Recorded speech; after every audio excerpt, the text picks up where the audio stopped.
Olá a todos, esse é o Rock Resenha, um canal de música. No vídeo de hoje eu vou falar sobre um álbum que eu considero importante. Não só eu, como a crítica especializada. Eu estou falando do primeiro álbum solo do Peter Gabriel, lançado em 77. Mas antes de eu falar do álbum, eu vou falar um pouquinho sobre essa fase de transição do Peter Gabriel enquanto vocalista do Genesis para a carreira solo, né? Então, talvez o grande pomo da discórdia, né, tenha sido esse álbum, hoje considerado um clássico. Na época talvez não tenha sido tão bem aceito, né? É um álbum difícil de digerir, seja pela história surreal que ele conta, né, de um porto-riquenho que está andando pelas ruas de Broadway. Aí encontra um cordeiro, né? E a partir desse encontro ele é levado para uma outra dimensão, tudo, né? Na verdade, na época da gravação do Lamb Lies Down Broadway, a banda já estava estremecida por vários fatores. Assim. Um deles seria o fato de que o Peter Gabriel estava sobressaindo em relação aos outros integrantes, né? Ou seja, a banda tinha uma grande importância, todos eles tinham uma grande importância, né? Em especial o Tony Banks, né? Que era o gênio criativo da parte instrumental ali, né? Dos encadeamentos de acorde mais complexos, da parte mais sinfônica do Genesis, né? Eu acho que grande parte desse descontentamento vinha dele, né? Realmente, né? Então, isso daí deu uma estremecida na banda, assim. As revistas de rock, de música, sempre falavam sempre colocava o Peter Gabriel na capa, né? Que ele usava os vários indumentárias para se travestir dos personagens e tal, né? Das letras, né? Ou seja, o velho lá da Musical Box, né? Depois, na mesma música, ele bota uma cabeça de raposa, né? Com um vestido vermelho, né? Na Super Red também ele usa várias indumentárias diferentes para representar os personagens, né? Isso daí tava descontentando a banda e tudo, né? E também a questão de que o Peter Gabriel tava descontente de estar na banda, aliado a isso, ao fato dele estar descontente pela pressão mesmo de turnê e tudo, né? Ele tinha pouco tempo de ficar com a família, né? A esposa dele tinha recém ganhado um bebê, a filha dele, no caso. Ela nasceu prematura, ele estava preocupado, ele estava se sentindo culpado, né? Porque ele era um pai muito jovem, assim, né? E ele estava dividido entre assumir esses compromissos da banda sei lá, e cumprir o papel dele na família, como pai e tudo, né? E foi o que acabou acontecendo, acabou culminando com a saída dele, né? Ele preferiu sair da banda, né? E se tornar um artista livre, né? E ter essa vida familiar, assim, tanto é que depois do Lamb Lies Down Broadway, de 74, o primeiro trabalho dele que foi aparecer foi esse Peter Gabriel Car, que saiu em 75, 76, desculpa, 77, né? O Genesis nesse meio tempo, né? O Peter Gabriel, na verdade, o que ele fez? Ele assumiu o compromisso de fazer a turnê do Lamb Lies, né? Até o Phil Collins conta numa entrevista que todo mundo hoje diz que o Lamb Lies foi o auge do Genesis, né? Até considero assim ápice criativo, mas não no sentido de atrair público, né? Tanto é que vários shows da turnê do Lamb Lies foram cancelados por falta de público, né? O público não entendia direito à história e tudo, né? E também se tornava difícil reproduzir no show o que o Peter Gabriel idealizava, a questão de se vestir de monstro, se vestir de punk lá, o Rael, que era um punk, né? Então, e tinha os slides que às vezes não davam certo, entrava na hora errada e tudo, né? E aí o Peter Gabriel cumpriu a turnê e saiu da banda, né? Nesse meio tempo, o Genesis lançou um álbum, né? Já em 75, não, minto, 76, né? Com o Phil Collins nos vocais, é o Trick of the Tail, um excelente álbum, né? Acho que foi a maior vendagem até então do Genesis, né? Isso daí deve ter chateado um pouco o Peter Gabriel, né? Porque chateado no sentido assim mais emocional dele, assim, de ver que ele saindo da banda, a banda fez mais sucesso, né? Não que ele tivesse algo contra, até contra o pessoal da banda, assim, até porque o Phil Collins participou de alguns álbuns solo dele, né? Alguns anos depois, né? Então vou falar do Car, do Peter Gabriel. Peraí, só deixa eu ajeitar meus discos. Esse álbum foi lançado então em 77. A produção é do Bob Ezrin. Um fato interessante é que o Bob Ezrin produziu esse álbum e o Pink Floyd gostou do que ouviu nesse primeiro Peter Gabriel, né, o Car, e convidou ele para participar do The Wall, né, na produção do The Wall.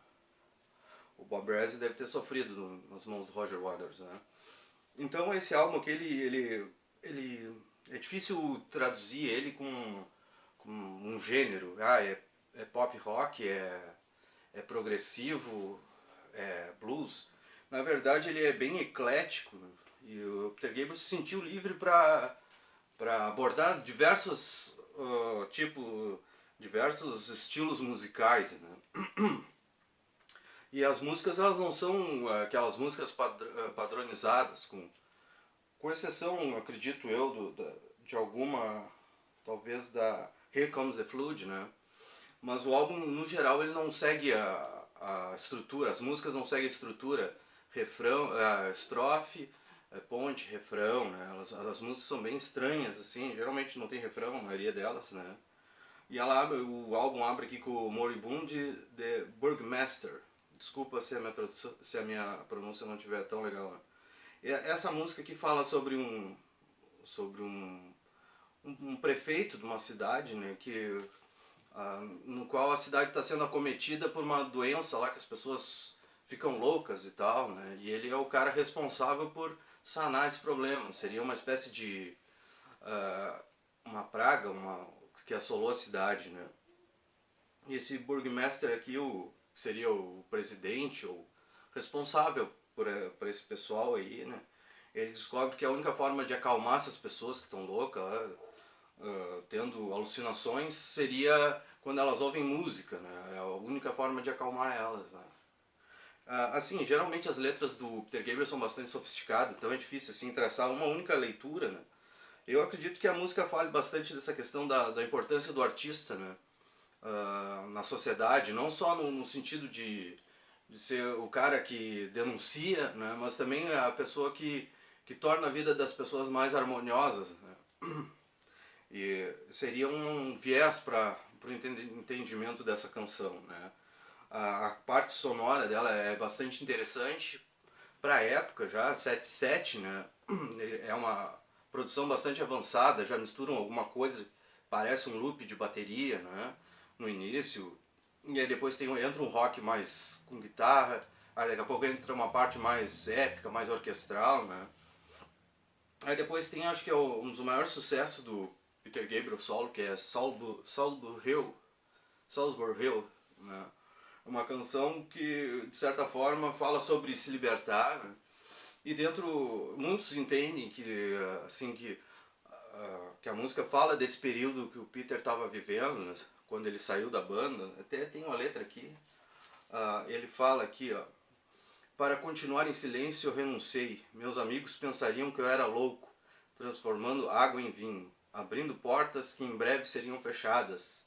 Eu fui de um dia para outro, embora minha vida fosse uma rotina, até que eu pensei sobre o que iria dizer, qual a ligação que eu deveria cortar.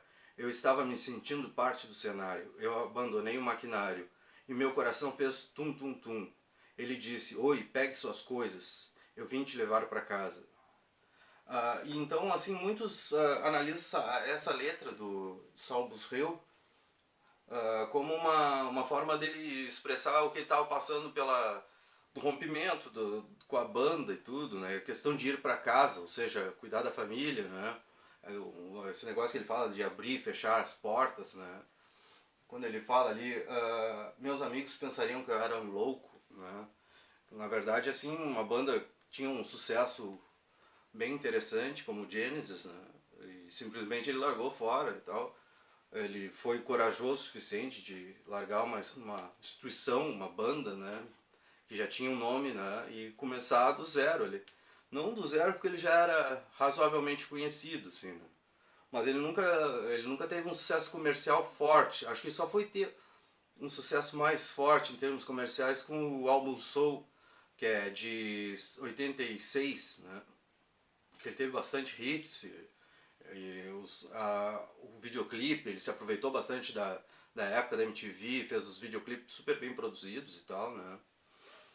Mas voltando aqui ao Peter Gabriel Carr, né, deixa eu ver o que mais nós temos aqui. Modern Love, né, já é uma música, um rock and roll mais moderno, né.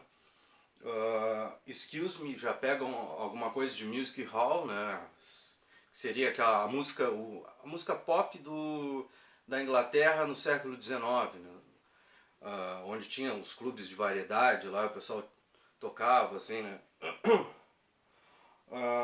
Humdrum também é uma música, na verdade é uma música bem difícil de definir, né. Todo álbum trabalha, tem essa proposta assim de ruptura com padrões e tudo, né. A gente ouve muito a questão da percussão, que é uma coisa que vai se tornar muito importante na carreira do Peter, né. Vamos ver aqui, o Side 2, Slow Burn é outra música mais rock, assim, né. Até eu não duvido que ele não tenha pegado alguma coisa do movimento punk que estava forte na época, né. O que mais temos aqui? Down the Dolce Vita, que é outra canção bem importante, né. Tem Waiting for the Big One, que é um blues, né. E Here Comes the Flood, pra mim é uma das melhores músicas dele, né. Tá nesse álbum aqui, né. Essa eu acho que é a única música que tem uma estrutura um pouco mais palpável, né, mais convencional, assim. A gente tem a melodia no inicial ali, que é a estrofe, depois tem o refrão, que é aquela parte mais alta, que ele grita um pouco mais, com as baterias e tudo, né. O álbum todo, assim, ele é muito bem produzido, né, ele trabalha bastante a questão de orquestrações, né. No Salbus Hill, essa música é difícil de pronunciar. A gente tem as flautas, o Peter Gabriel ainda toca flauta nesse álbum, né. É uma música simples, né, um dedilhado de violão, mas que ela vai crescendo, vai sendo acrescentado coisas ao longo das estrofes, né, e ela termina assim de uma forma bastante épica. E assim, eu acho que é um álbum que ele é um álbum excelente, mas não sei se vai ser pra quem não conhece, né, vai ser uma audição assim, vai gostar de primeira, né, na primeira audição. Ele é um álbum que tem que ser digerido aos poucos, né, até porque ele não tem uma estrutura tão convencional. Mas depois de assimilar assim a proposta do álbum, né, eu acho que a carreira solo do Peter Gabriel lembra muito a carreira do David Bowie, assim, no sentido de que tanto ele quanto o Bowie tinham essa coisa de serem inquietos, buscar formas diferentes de expressão, não se contentar com padrões, né, tentar inovar, né. E eu acho que ele tentou isso nesse álbum, assim, né. É um álbum assim que não tem nada a ver com Genesis, né. Talvez o Burgmaster ali tenha alguma coisa assim que conta uma história ainda, né? Faz a gente lembrar das letras mais teatrais do Peter Gabriel, né? Mas no geral é um álbum assim que rompeu bastante assim, né? A questão da sonoridade do Genesis, né? Até porque o Peter Gabriel sozinho não era o Genesis, né? E todo mundo viu com a Trick of the Tail, que foi um álbum, já é um álbum um pouco mais acessível do Genesis, mas ainda assim mantém a estrutura progressiva. É um álbum muito bom, assim, mas aí a gente já nota que já tem mais refrão nas músicas, né, e tudo e tal, mas ainda é um álbum bom, assim. Se eu fosse escolher entre o Peter e A Trick of the Tail do Genesis, ficaria na dúvida. Eu perguntaria, será que não dá para escolher os dois, né? São dois álbuns bons e completamente diferentes, assim, né? Na verdade, a capa do álbum ia ser essa daqui, né? Eu acharam meio bizarro aqui, o Peter com esses olhos aqui. E aí ficou a capa do carro, né? Então tá aí, né? Uma análise bem pessoal do álbum, tudo, né? E um convite para quem não ouviu, ouvir, e para quem ouviu e não achou tão legal, prestar um pouco mais atenção no álbum, né? Eu acho que com essa época de escutar música via streaming, né, ou no YouTube, a pessoa escuta, sei lá, 5 minutos de um álbum, sei lá, 3 minutos de uma música, da primeira música, ah, isso aqui não é bom, já troca de álbum, né. Eu sou do tempo assim que eu comprava o álbum e escutava uma, duas, três vezes, porque era só aquilo que eu tinha, né, de novidade, né. Aí não tinha tanta escolha, né. Levava um mês para poder comprar um álbum, né. Então acho que a minha geração teve esse benefício assim, né, de conseguir entrar mais na obra, né. Hoje em dia, com a facilidade assim, também é mais fácil descartar as coisas assim, ah, não gostei, não ouço mais, é ruim, não sei o que, né. É um álbum difícil, né, mas quando a gente consegue entender, né, a proposta dele, ele se torna um álbum bastante cativante, né. Esse aí, espero que eu não tenha me estendido muito, peço desculpa alguns tropeços, né? E é isso, tchau.